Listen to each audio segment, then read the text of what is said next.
outside the High Courts in central London at the anti-badger cull protest. We certainly need to make our voices heard now.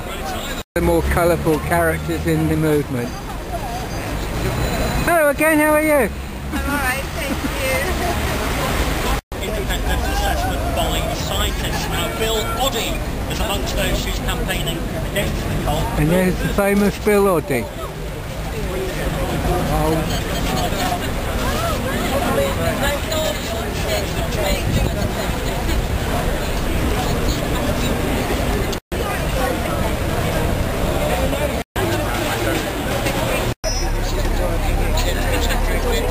I'm afraid trust.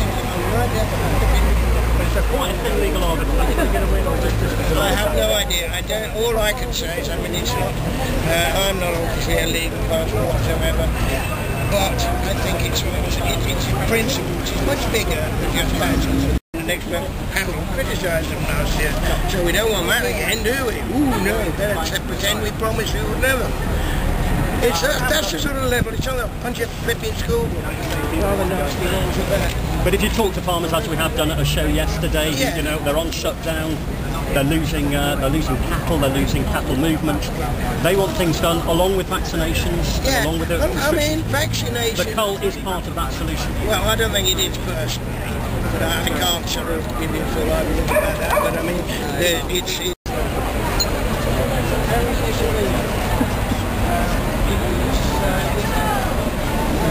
Protests are actually full of characters. Save our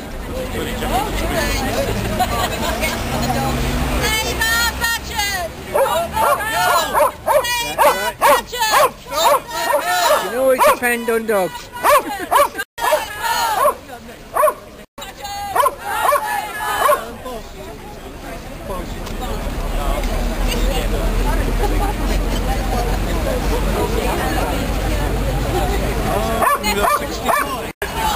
What's your badger's name? Billy. Billy. Billy! Hello, Billy the badger. Hello, Billy. Save our badgers! Save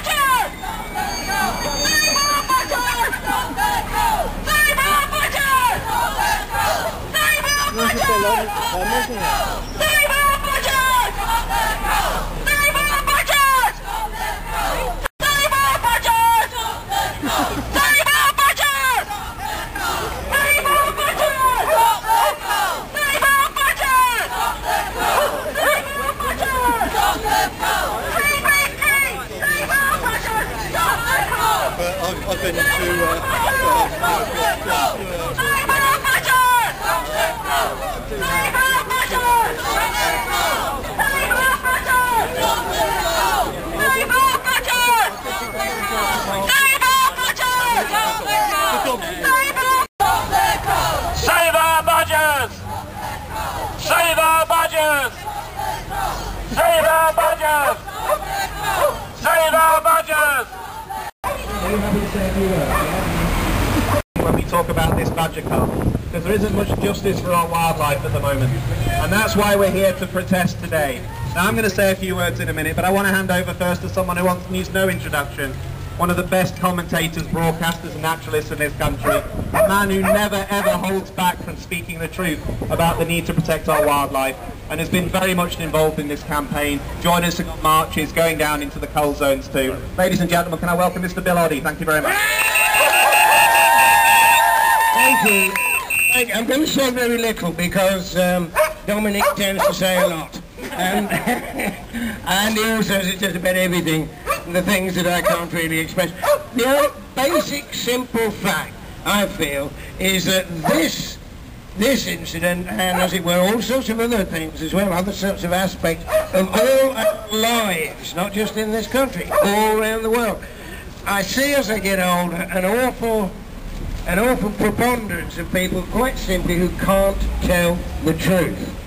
I think this is so flipping important. The number of times, you know, you can't go to a financial advisor, you can't go to a lawyer, you certainly can't go to a politician. There's any amount of these people, you're not telling the truth. And we see the examples in the paper all the time. And that, quite simply, is why the badger cull, or anything else that's going on, frankly, has to be supervised. because they're not to be trusted. It's as simple as that. I mean, they love to come up with these sort of these words these days. The zeitgeist is summed up by these terrible words. Zeitgeist is one of them, actually, come to think of it. But things like a robust policy, you know, I mean, as far as I'm concerned, robust ought to apply to hiking boots or something like that, but it certainly shouldn't be anything to do with that. But they use these words, and the relevant one is transparent, right? You see this all the time. We want it to be transparent, which I presume, if I think about the definition of transparent, means exactly, you can see right through it, yeah. And we certainly see through what this government is up to. So, it's as simple as that. The truth, please, supervision, you'll allow supervision. In fact, they should encourage supervision, assuming that they're doing the right thing. Our friend Owen Patterson never ever believed that he would have got sacked in that reshuffle a few weeks ago, to the point that he could not put in a resignation letter. He demanded a half-an-hour meeting with the Prime Minister to say, how dare you even consider sacking me? I'm the Countryside Alliance's man in government. I'm the man who will deliver the tough policies, killing badgers and killing bees and other things that matter. Well, I'm afraid you became a lightning rod for criticism because you did things that were fundamentally wrong. You were arrogant, incompetent, and out of touch with public opinion. You didn't listen to scientific opinion. You also misled your own party, you misled the public and everyone in terms of what you were actually doing with this badger cull. And in the end of the day, you were too much of a liability for the Prime Minister, so he sacked you. And good riddance. Set up your green think tank to say the green blob and attack everyone else, but I don't think anyone's going to listen to you anymore. And I think that's a fundamental shift in government too. Any Prime Minister of any party that wants to appoint someone like Owen Patterson again to government and put him behind the door of death row and give him all that power and influence will have to think very, very carefully. Because what you have done is you've basically got to grips with all of what he was doing in Whitehall.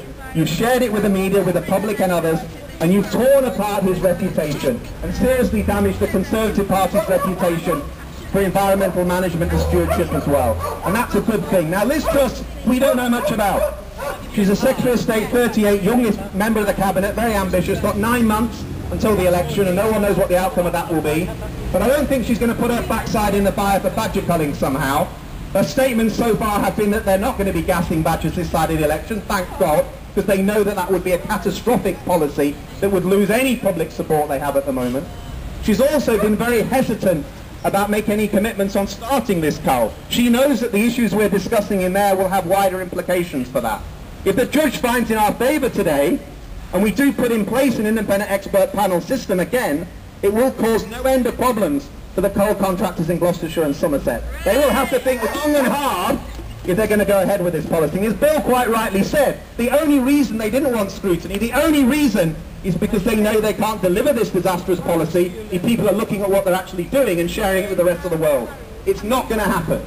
And that's how disgraceful this policy has got. And that's why it must end. And people say to me, what are the alternatives?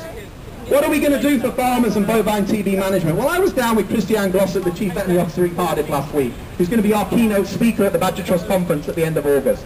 And it was a fascinating discussion. Christiane Glossop was one of the original strong supporters of badger culling policy. Indeed, we had our own fight in the courts in Wales to stop the cull going ahead. And we won on legal grounds, and with a change of government, we prevented it happening. But now if you talk to her, her attitude is changing.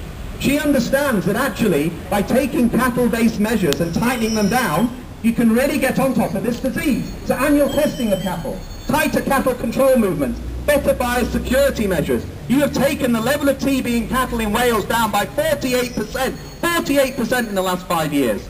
And yes, they have gone forward in their areas where they have significant levels of TB with a badger vaccination program.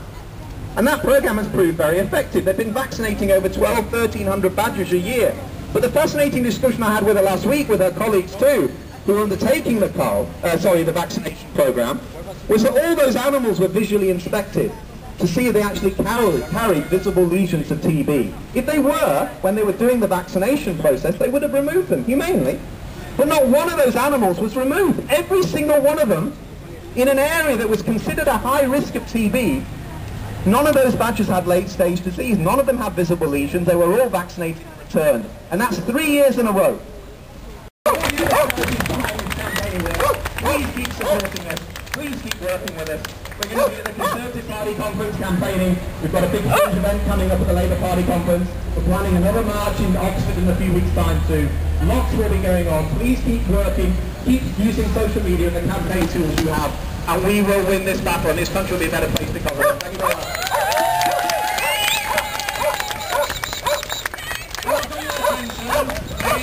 Very attention. In maybe 2 or 3 weeks' time, the killings could be starting again.